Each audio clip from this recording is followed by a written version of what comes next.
ಕಾಂಗ್ರೆಸ್ ಈ ವಿಚಾರಕ್ಕೆ ಸಂಬಂಧಪಟ್ಟಂಗೆ ತನ್ನ ನಿಲುವು ಏನು ಅನ್ನೋದನ್ನು ಸ್ಪಷ್ಟಪಡಿಸಿದೆ. ಹಾಗಾದರೆ ಈ ನಿಲುವು ಇದೆಯಲ್ಲ, ಅದರ ಪರಿಣಾಮಗಳು ಮತ್ತು ಅಡ್ಡ ಪರಿಣಾಮಗಳು ಏನೇನು? ಯಾಕಂದರೆ ಈಗ ಇವರು ಇಷ್ಟ ಇದ್ದರೆ ಹೋಗಬೇಕು, ಇಲ್ಲಾಂದ್ರೆ ಇಲ್ಲ, ಪ್ರಶ್ನೆ ಬೇರೆ. ಆದರೆ ಅವ್ರು ಹಂಗೆ ಹೇಳಿದ್ರು, ಇವ್ರು ಹಿಂಗೆ ಹೇಳಿದ್ರು, ಹಿಂಗಾಗಿ ನಾವು ಇದನ್ನೇ ಪರಿಗಣಿಸ್ತೀವಿ, ಅವ್ರು ಹೋಗದೇ ಇರೋದ್ರಿಂದ ನಾವು ಹೋಗಲ್ಲ.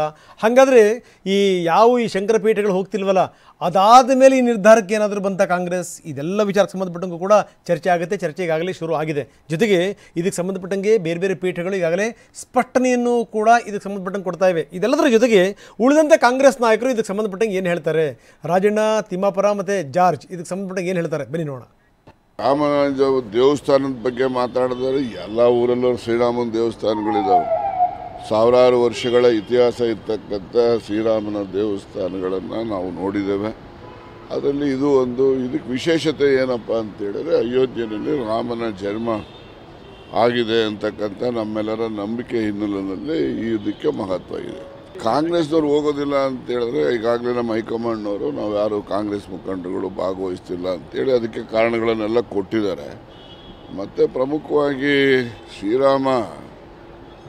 ರಾಮಾಯಣದ ಕರ್ತೃ ವಾಲ್ಮೀಕಿ, ಪ್ರಪಂಚಕ್ಕೆ ಭೂಮಂಡಲಕ್ಕೆ ರಾಮಾಯಣ ಗ್ರಂಥದ ಮೂಲಕ ಪರಿಚಯ ಆದಂಥದ್ದು. ಆದ್ದರಿಂದ ಅಲ್ಲಿ ವಾಲ್ಮೀಕಿ ದೇವಸ್ಥಾನನೂ ಕೂಡ ಕಟ್ಟಬೇಕು ಅಂತಕ್ಕಂಥದ್ದು ನಮ್ಮೆಲ್ಲ ಸಮುದಾಯದ ಆಗ್ರಹ ಮತ್ತು ಎಲ್ಲ ಜನರ ಆಗ್ರಹನೂ ಕೂಡ. ಆದ್ದರಿಂದ ನಾವು ಒಂದು ದಿವಸ ಅಯೋಧ್ಯೆಯ ಶ್ರೀರಾಮನ ದೇವಸ್ಥಾನಕ್ಕೆ ಹಿಂದೆನೂ ಹೋಗಿದ್ದೀವಿ. ರಾಮಲಲ್ಲಾನ ಟೆಂಟಲ್ಲಿ ಕೂಡಿಸಿದ್ರಲ್ಲ, ಆಗಲೂ ಕೂಡ ನಾವೆಲ್ಲ ಹೋಗಿ ಬಂದಿದ್ದೇನೆ ನಾನು ವೈಯಕ್ತಿಕ. ಮುಂದೆನೂ ಕೂಡ ಹೋಗ್ತೀವಿ, ಆ ವಿಚಾರ ಬೇರೆ. ಆದರೆ ಈ ಕಾರ್ಯಕ್ರಮಕ್ಕೆ ಯಾವ ಕಾರಣಗಳಿಂದ ನಾವು ಹೋಗ್ತಾ ಇಲ್ಲ ಅಂತಕ್ಕಂಥದ್ದನ್ನು ನಮ್ಮ ಸರ್ವೋಚ್ಚ ನ್ಯಾಯಕಿ ಶ್ರೀಮತಿ ಸೋನಿಯಾ ಗಾಂಧಿಯವರು ಈಗಾಗಲೇ ಪ್ರಸ್ತಾಪ ಮಾಡಿದ್ದಾರೆ. ಅದೇ ಪ್ರಸ್ತಾಪ ನಾವು ಕೂಡ ಒಪ್ಪಿದ್ದೇವೆ. ಅವ್ರದ್ದು ಯಾವುದು ಹಿಂದೂ ಧರ್ಮ ಅನ್ನೋದು ಒಬ್ಬರ ಆಸ್ತಿ ಅಲ್ಲ. ನಾವೆಲ್ಲ ಆಂಜನೇಯ ದೇವಸ್ಥಾನ ಇದೆ, ನಾವು ಬಿಡು ಆಂಜನೇಯ ದೇವಸ್ಥಾನದಿಂದ ಹೊರಗೆ ನಿಂತವ್ರು. ನಮ್ಮನೇನು ಒಳಗೆ ಕರೀದಿಲ್ಲಲ್ಲ. ದಲಿತರನ್ನ ಹೊರಗೆ ಕರೀತಾರೆ, ಊರುಗಳಾಗಿನ ದೇವಸ್ಥಾನಕ್ಕೆ ಹೊರಗೆ ಕರೀತಾ ಇಲ್ಲ. ರಾಮ ಮಂದಿರ ಎಷ್ಟು ಮಟ್ಟಿಗೆ ನಮಗೆ ದೇವ್ರು, ನಾವು ಇಲ್ಲೇ ನಮಸ್ಕಾರ ಮಾಡಬೇಕಲ್ಲ, ಹೋಗಲೇಬೇಕಂತೇನಿದೆ? ದಲಿತರು ಹೊರಗೆ ಕರಿತಾ ಇದ್ದಾರೆ. ಅವ್ರು ಮೊದಲು ಹಿಂದೂ ಅಂತೇಳಿ ಅಡ್ಡಾಡೋರಿಗೆ ದಲಿತರ ಬಗ್ಗೆ ಮಾತಾಡಲಿ, ಊರೊಳಗೆ ಅವ್ರನ್ನ ಕರ್ಕೊಳ್ಳೋದು, ದೇವ್ರ ದಲಿತಲ್ಲಿ ಕರ್ಕೊಳ್ಳೋದು ಬಿಡೋದು ಹೇಳಿ ಅವರು. ರಾಮ ಮಂದಿರಕ್ಕೆ ಹೋದರೆ ಮಾತ್ರ ಹಿಂದೂಗಳದ್ದು ಮೇಲೆ ರಾಮ ಭಕ್ತಿ ಬರೋದಿಲ್ಲ.